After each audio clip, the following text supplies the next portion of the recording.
네, 안녕하십니까. 정인태 발달 재활 이야기 시간입니다. 본 영상은 교육부 소관 사단법인 국제 MBPA 학문진흥협회와 함께하고 있습니다.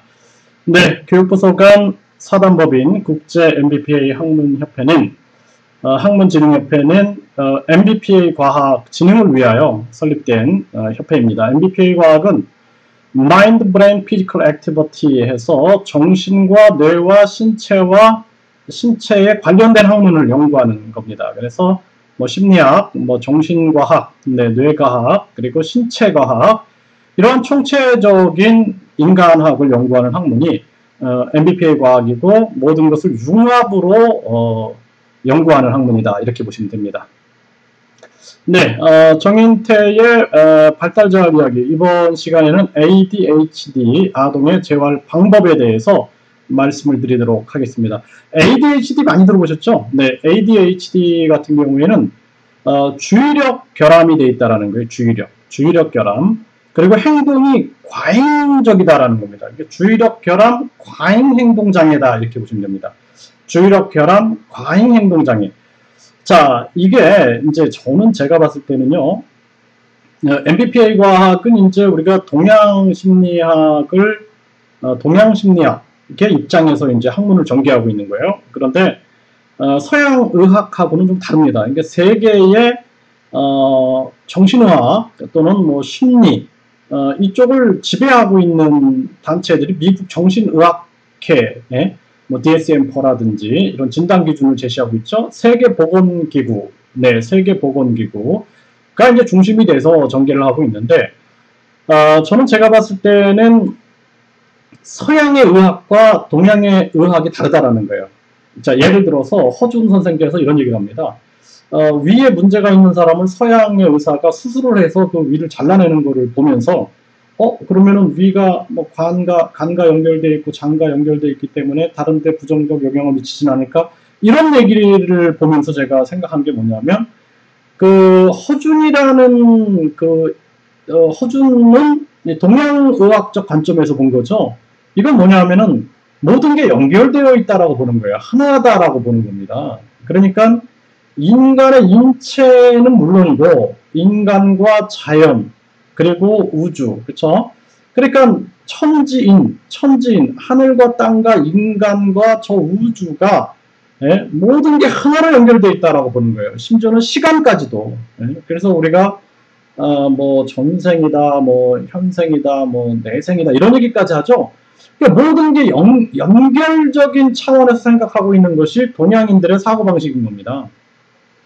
제가 말씀드리고 싶은 것은 뭐냐면은 서양의 의사들이 바라보는 ADHD 또는 자폐증과 이거에 대해서 제가 비판한 책이 있어요. 자폐증은 없다라는 책.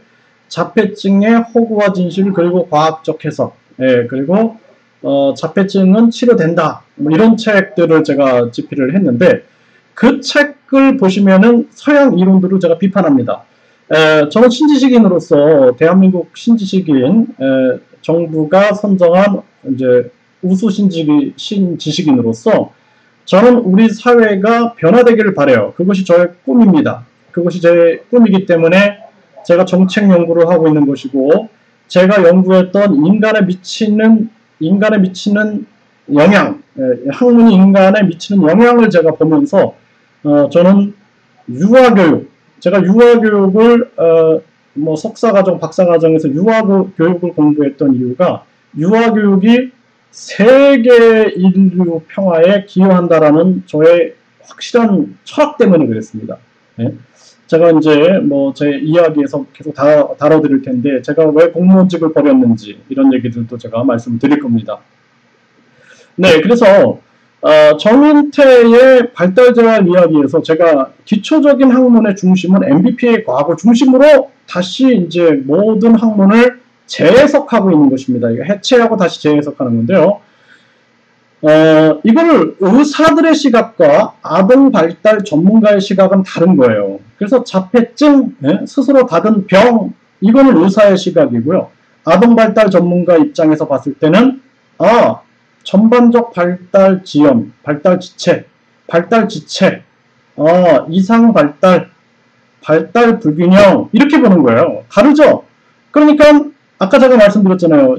동양의 심리학은, 동양의 의학은 인간과 자연과 우주와 모든 시간도 맞는 거죠. 왜냐하면은 제 아버지의 유전, 아버지가 예를 들어서 뭐 비만이 있다면 비만 유전자가 저한테 전달돼 오고 제가 또 후손한테 그걸 전달해 주잖아요. 그러니까 이게 모든 시간적인 연결까지도 다 생각하고 있는 거예요. 동양의 사고방식들은. 그래서 자폐증이라고 바라보는 서양 의학자들의 입장과 저처럼 이상발달, 발달 불균형, 그리고 발달 지체로 바라보는 입장이 다른 거예요. 그쵸? 저는 현실적인 입장에서 보고 있는 겁니다. 제가 이제 교육대학교를 졸업을 했잖아요. 교육대학교에서 교육을 전공을 했고, 그 다음에 계속해서 제가 심리치료라든지, 뭐, 각종 특수심리치료라든지, 특수교육이라든지, 뭐, 치료학, 사회복지학, 또는 법학, 이런 학문은 계속 탐구했어요. 제가 40대까지 공부를 멈추지 않았습니다. 40대까지 공부를 멈추지 않았고, 그래서 대학교만 제가 몇 개를 졸업했는지 지금 생각을 해봐야 돼요. 지금 대학교만 이제 교대 졸업하고요. 그 다음에 법학 전공하고, 놀이치료, 그 다음에 특수교육, 그 다음에 사회복지, 한국어 6개네요. 6개. 대학교 6개를 졸업을 했습니다. 40대까지는 공부하자라고 제가 생각을 했기 때문에 계속 공부를 했어요. 계속 공부를 하면서 제가 추구했던 것은 뭐냐면 모든 학문을 융합해야 된다라는 그러한 입장이었어요. 융합해야 된다. 그래서 국제 MBPA 학문진흥협회를 창립을 하고 회장으로서 제가 지금 활동을 하고 있는데, 지금 MBPA는 23년째입니다. 23년째 활동을 하고 있습니다. 이제 꽃을 좀 피워야 될 텐데요. 이게 쉽지가 않습니다. 네, 그래서 ADHD 같은 경우에는 주의력 결함이 아니라 주의력 발달 지체예요. 주의력 발달 지체. 결함이라고 보면 안 돼요. 그거를. 네?